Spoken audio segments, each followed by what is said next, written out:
Masusing pinag-aaralan ng Department of Justice at National Bureau of Investigation ang mga ground kung maikokonsidera ba na paglabag sa Anti-Terrorism Act ang nasabi ni Vice President Sara Duterte.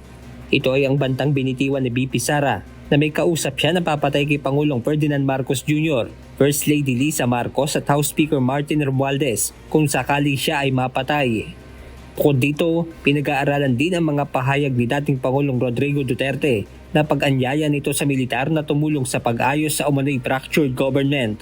Ayon kay DOJ Undersecretary Jesse Hermogenes Andres, sakaling makakuha sila ng sapat na ebidensya ay ihahanda na nila ang karampatang kaso laban sa mag-amang Duterte.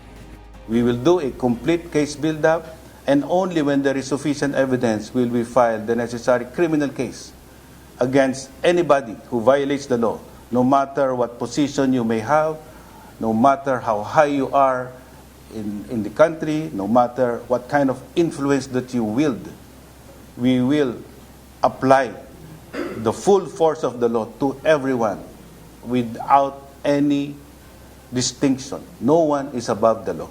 Seryoso kung ituring ng DOJ ang usapin kung kaya't hindi lang ang NBI ang kanilang inatasan sa pagtukoy sa umano'y asasin.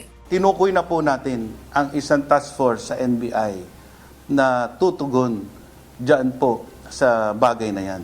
At this will be, I will reveal to you something very important, this will be a whole of government approach. Hindi po limitado yan sa NBI, hindi po limitado yan sa Department of Justice, hindi po limitado yan sa Philippine National Police.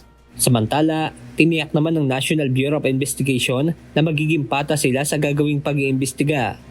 Actually, iimbestigahan din namin, tatanungin din namin si VP Sara, sino ba yung nagte-threat sa kanya? Meron ba talaga siyang threat?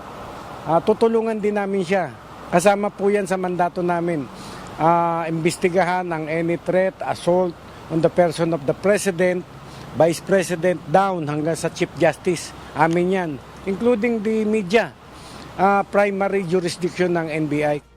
Benedict Samson, UNTV News and Rescue. Diyos ang aming sandigan, serbisyo publiko ang aming pinahahalagahan.